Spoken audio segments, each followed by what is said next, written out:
Mình chia tay nhau là điều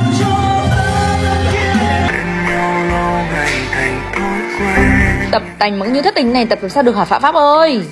Nhặt bài tập không vào được. Dạo này ông ăn uống thoải mái quá nhỉ. Hôm nay tôi cho ông ngủ lại phòng tập luôn nhá. Hả? Gà rán nó lấp mất tai rồi à? Thử cái gì?